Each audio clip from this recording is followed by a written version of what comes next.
Hello everyone, I'm Priyanka Bish from DPS Lamator.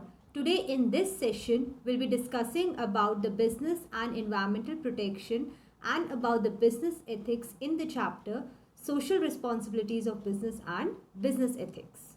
Now, talking about the business and environmental protection, so the greatest problem that the industries and businessmen are creating is that of pollution. The absence of effective legal control has also encouraged many air polluting and water polluting industries being set up in the urban areas. Although the governments are taking measures to move away the large industries from the urban areas, but the small scale and medium scale industries are still being set up in urban areas. So there are many causes of environmental pollution. First is air pollution. Air pollution refers to injection of harmful substances in the atmosphere which results in lowering the quality of air we breathe in. So in air pollution, the smoke emitted by the factory or the chemicals emitted by the factory and the smoke emitted by the vehicles are the main causes of air pollution. Next is water pollution. Water pollution refers to the dumping of chemical and other wastes in river and lakes, etc. So in water pollution, the industries and the factories which are set up near the river, they dump all the waste material in the river which causes water pollution. And next is land pollution. Land pollution refers to dumping of toxic waste in the land which affects the fertility of land and makes it unfit for agriculture. Now, here is the need for pollution control. First is to ensure safety.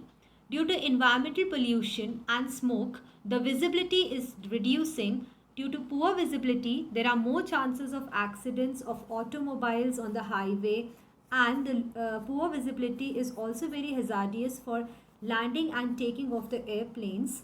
So here there must be a regular check on the pollution so that the number of accidents will be reduced and the visibility can be improved. Next is economic losses. So air pollution is blackening the building, water pollution is affecting the sea life, and land pollution is affecting the fertility of land. So all these pollutions are affecting on the economic losses of the country. For example, the Taj Mahal is losing its beauty due to the air pollution caused by the industries around it. Next is to maintain the natural beauty. The pollution is having direct impact on the natural beauty.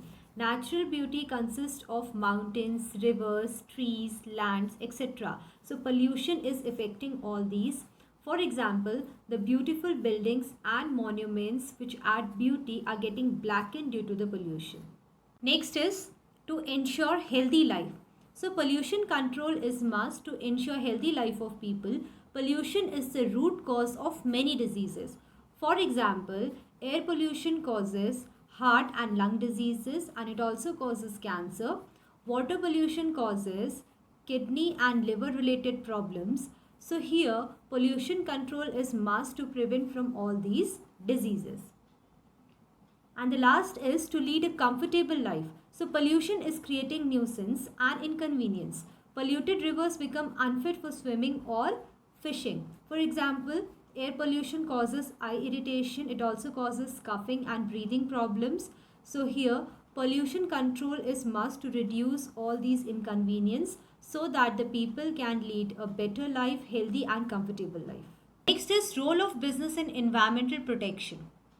So first role is making use of eco-friendly techniques of production, recycling industrial waste, treating the waste through technologies before discharging them into water or dumping in the land, participating in eco-friendly activities such as plantation of trees, cleaning rivers, ponds, etc., making use of eco-marks by producing eco-friendly products, abiding by the bylaws and policies framed by the government, and spreading the awareness among the general public regarding the importance of eco-friendly techniques and products. Now the next topic is business ethics.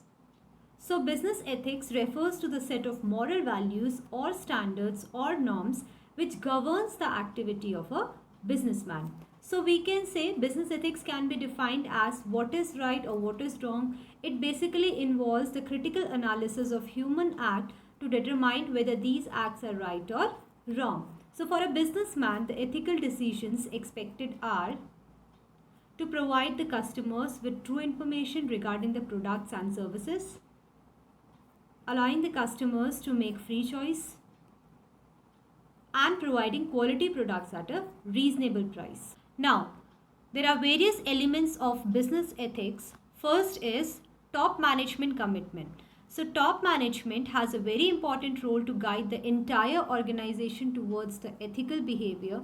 The CEO and the top management should strongly be committed to the ethical conduct, and they must also guide the people working at the middle level or the lower level to follow the ethical behavior. Next is publication of a code. So generally, ethical organization defines a code of conduct and set of ethics for all the employees in the organization. These principles are defined in a written document called code. So these ethical codes are applied in various areas such as health and safety in workplace, fair dealing in marketing and selling activities, etc. Next is establishment of compliance mechanism. To make sure that actual decision matches with the firm's ethical standards, suitable mechanism should be established. For example, corporate ethics in training, recruitment, selection, etc. Next is involving employees at all levels. So while making ethical programs and policies, employees must be involved because these have to be practiced by them only. So by forming the small group of employees, these ethical policies can be discussed by them and we can examine their attitude towards these policies. And the last is measuring results. Although it is very difficult to measure the ethical result, but it must be verified and audited that how far work is being carried on according to ethical standard. So the top level management must meet the employees to set up the future plan of action.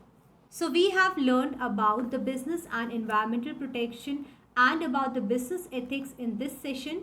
With this, we have completed this chapter of social responsibilities. In the next session, we'll continue with the new chapter. That's all for today. Thank you.